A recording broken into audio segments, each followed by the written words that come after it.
Salam alaikum.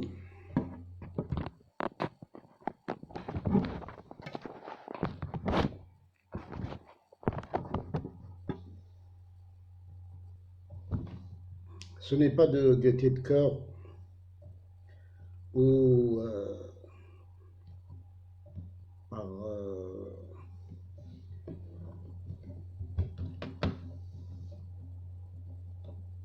ce n'est pas de gaieté de cœur que je vais m'adresser à Emmanuel Macron, le président de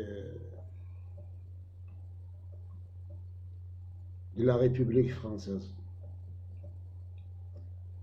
Si je m'adresse à vous aujourd'hui, c'est pour combler un peu le déficit de nos dirigeants que vous avez réussi à soudoyer et que vous avez réussi à neutraliser grâce au dossier que vous possédez et qui les concerne. Nous savons que ce sont des dossiers très lourds. Vous y avez toujours travaillé. C'est votre guerre secrète. Corrompre les dirigeants africains, c'est votre jeu favori. Alors, le citoyen que je suis se permet, ou plutôt se voit obligé de combler ce déficit. Je me félicite toujours qu'il y ait au moins un président musulman qui a eu l'audace de vous répondre, et ce musulman, il l'a fait parce qu'il n'est pas corrompu et parce qu'il bénéficie d'une légitimité populaire. Quoique vous disiez à son sujet, Tayyip Erdogan mérite notre respect à tous les musulmans. Ce n'est pas un messie et ce ne sera pas une idole pour nous. Seul le prophète Mohammed sallallahu alayhi wa sallam est sacré. Chez tous les musulmans, je vais vous apprendre cette chose à M. Macron. Mohammed sallallahu alayhi wa sallam, notre prophète, est la chose la plus sacrée chez le musulman, chez près de 3 milliards de musulmans. C'est la chose la plus sacrée qui vient après les parents, après les enfants, après les biens les plus précieux. Ceci pour que vous soyez moins bêtes, que vous appreniez à connaître un peu l'adversaire, enfin, si l'on peut le considérer comme ça, parce que vous nous considérez comme des adversaires. Alors à M. Emmanuel Macron, bien que j'aurais pu adresser ce discours à n'importe quel président, Hollande ou Chirac ou Sarkozy ou celui qui aurait été... Bon, le hasard de l'histoire a fait qu'aujourd'hui, le 20 octobre 2020, vous êtes le président de la France. Donc je m'adresse à M. Emmanuel Macron. Et je commencerai par une question à laquelle vous vous attendez certainement. Est-ce qu'il y aurait plusieurs terrorismes, les uns condamnables et d'autres non? À votre avis, monsieur?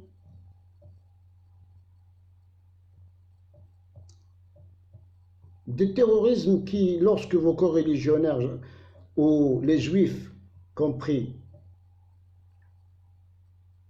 sont victimes, ce terrorisme est condamnable. Et un terrorisme acceptable lorsque ce sont des musulmans qui se font massacrer.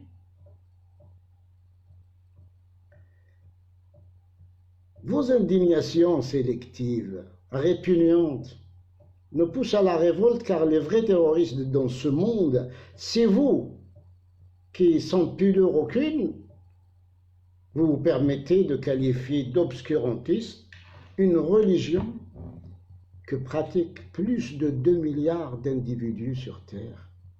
2 milliards d'êtres humains. Et vous nous qualifiez de dégénérés mentaux.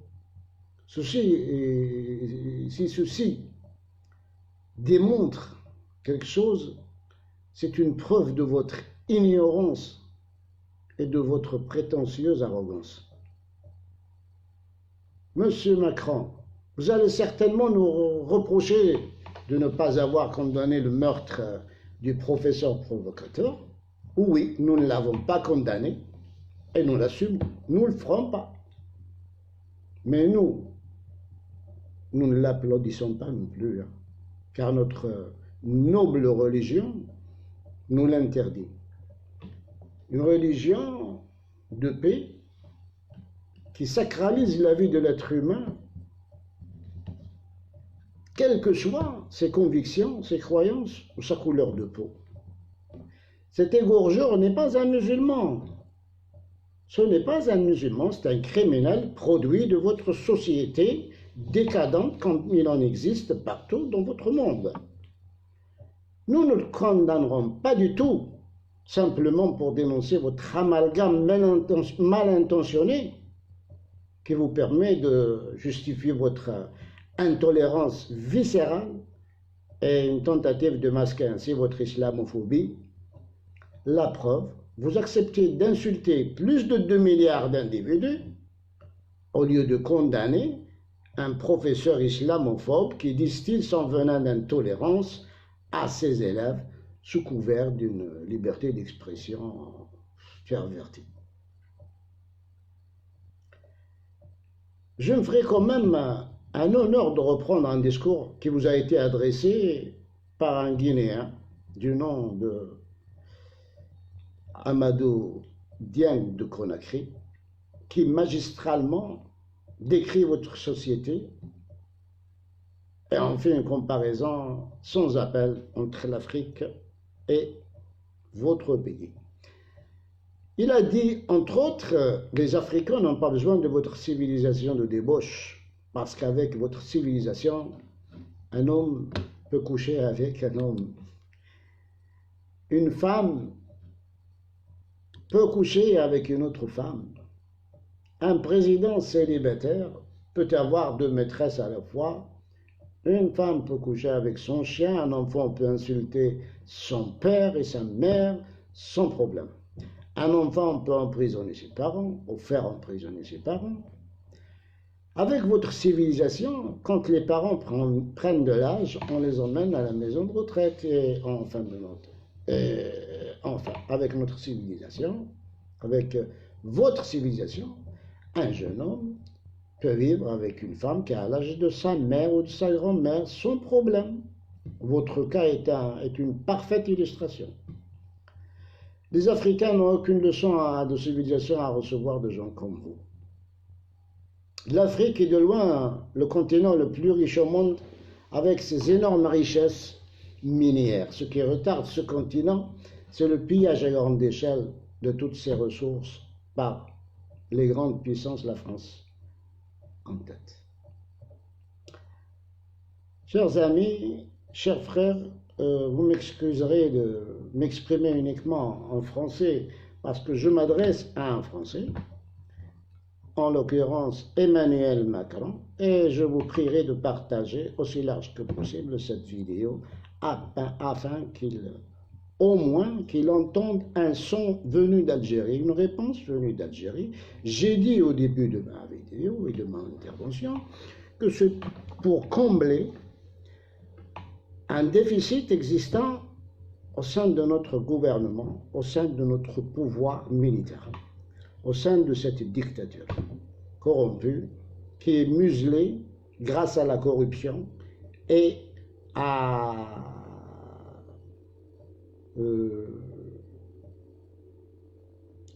l'absence de légitimité et qui n'attend que la légitimité de pays comme la France ou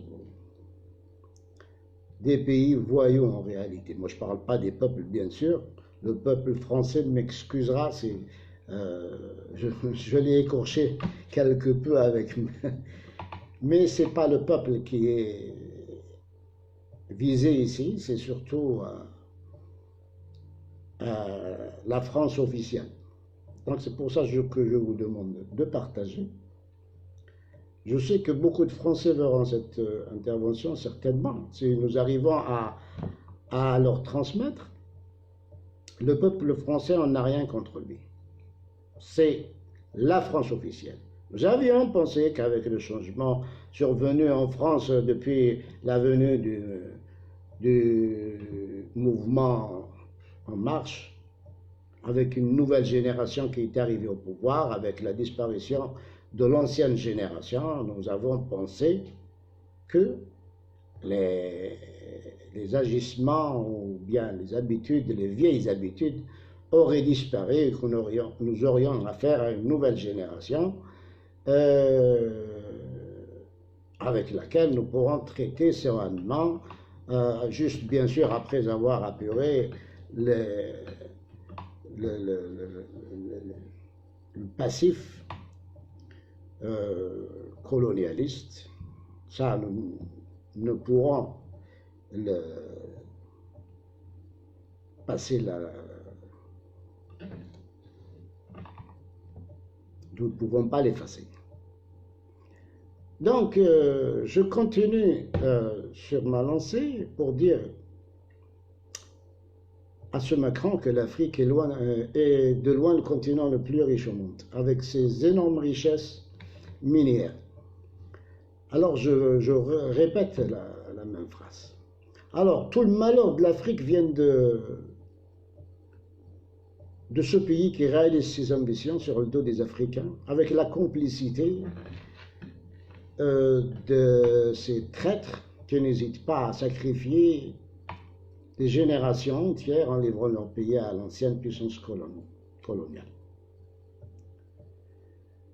Ces derniers confient tous les secteurs importants de leur économie à la France.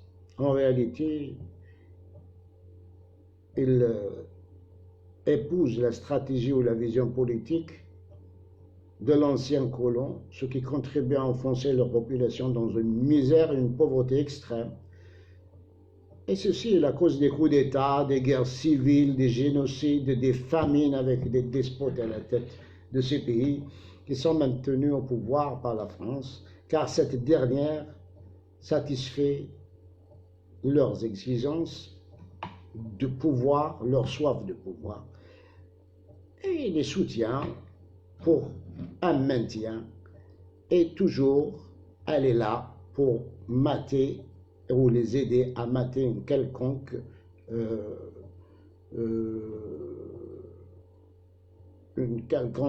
révolte populaire, et aussi pour les soutenir vis-à-vis de la communauté internationale, de jouer le rôle de médiateur afin de les maintenir au pouvoir. Donc, ce que je vous dirai maintenant, les Africains le savent très bien, le défi de l'Afrique, c'est de se débarrasser de la France parce que cette dernière n'est pas la solution à nos problèmes et à notre sous-développement.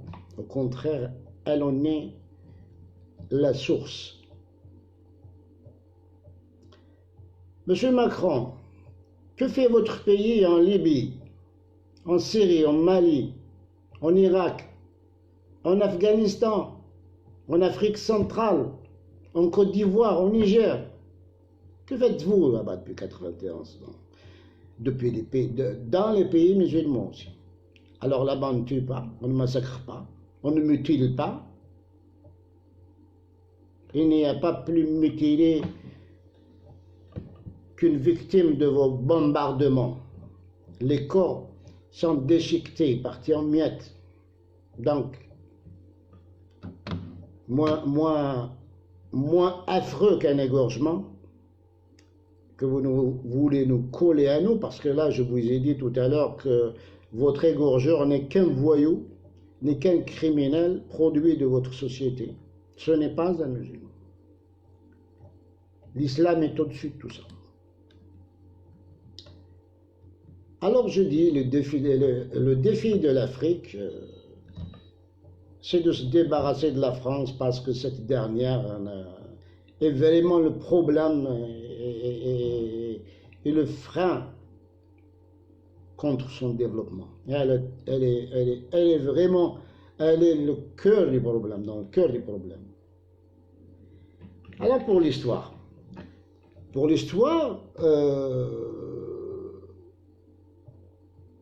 je dirais, quand Hollande envoie des armes à Nusra et que Fabius déclare qu'ils font du bon boulot, on ne tue pas, c'est ce qu'on fait, on ne massacre pas, on ne mutile pas non plus. Ce qu'a fait, maintenant pour revenir en Algérie, et c'est là le sujet, et c'est quelques paroles que je vais lui consacrer. Bien sûr, l'Algérie qui fait partie de l'Afrique, c'est pour ça que mon introduction avait pour sujet l'Afrique. Alors là, je rentre dans le sujet, enfin, je vais parler de l'Algérie. En quelques phrases, vous dormirez moins bête après avoir écouté ces quelques phrases. Essayez de partager, s'il vous plaît. Alors,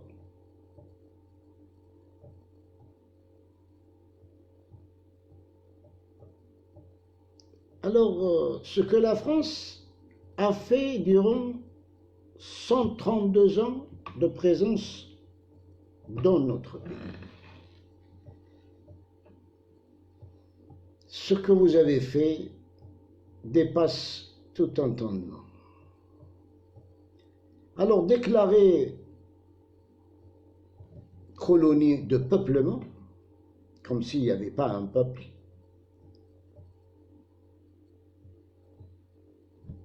l'Algérie avait de toutes les couleurs. Massacre, génocide de tribus entières. Figurez-vous qu'on comptabilisait le nombre des morts ou les oreilles coupées et enfilées comme des colliers aux ceintures de vos anciens soldats, comme des trophées. Et c'est avec le nombre d'oreilles coupées qu'on comptabilisait le nombre de victimes de votre criminel armé. Les enfumades dans les grottes du monde Dahra, où les femmes, enfants, vieillards, tout y est passé. Nous n'avons pas oublié aussi les fours crématoires d'Héliopolis, Guelma, où des Algériens se sont fait rôtir vifs et aspergés de chaux vive. En 1945, pendant que les Français fêtaient la libération de la colonisation de l'Allemagne, de l'occupation nazie, libération obtenue grâce en grande partie aux Africains qui ont fait la guerre pour vous, le sinistre Papan sonnait le glas du massacre de 45 000 nationalistes sortis demander plus de liberté. Le même salopard récidivait en 61 en jetant dans les eaux de la Seine, un 17 octobre, des centaines d'Algériens à Paris. Monsieur Macron, vos crimes, le crime de votre France, restera à jamais gravé au panthéon de l'histoire de l'humanité, l'histoire criminelle de l'humanité. Cette France qui expose au musée des Invalides les crânes de résistants qui ont osé lui tenir tête, au lieu de les rendre à la terre pour bénéficier du repos éternel, nous, les résistants, nous les respectons et nous leur faisons les honneurs. À vous. Alors, je vous rappelle encore une chose, la déclaration de Bugeaud, qui disait « Le seul moyen de faire céder les rebelles est de s'attaquer à leurs intérêts. » Vous savez quels étaient leurs intérêts? Ils n'avaient rien du tout. Tout leur a été ôté, terre, biens, etc. Faire bien. Leurs femmes, au premier plan.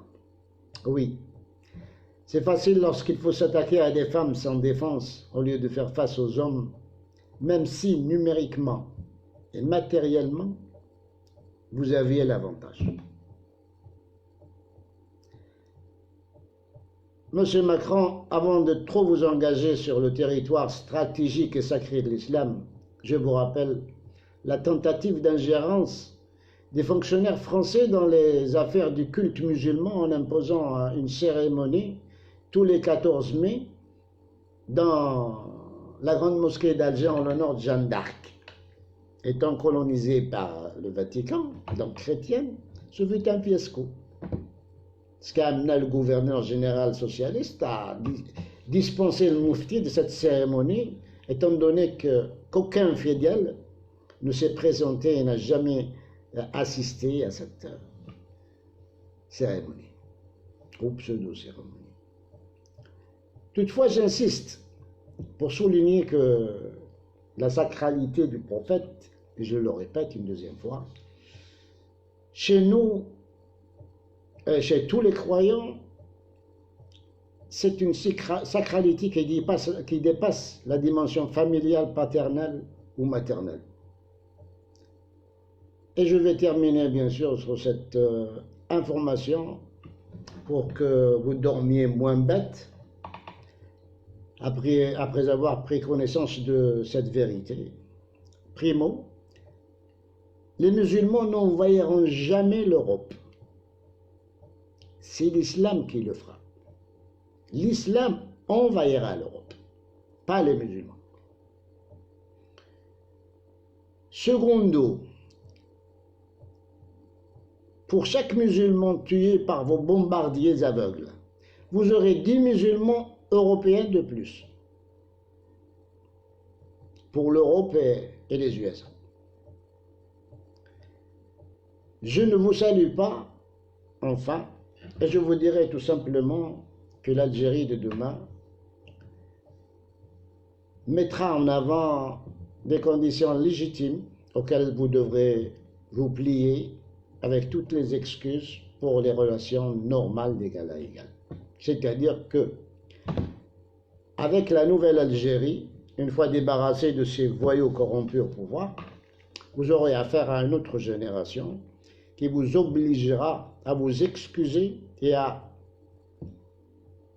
réparer les torts que vous avez commis ou les torts qu'ont subis les Algériens,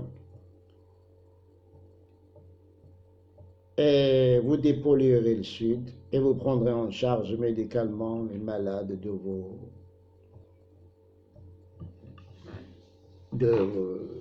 votre pollution du Sud.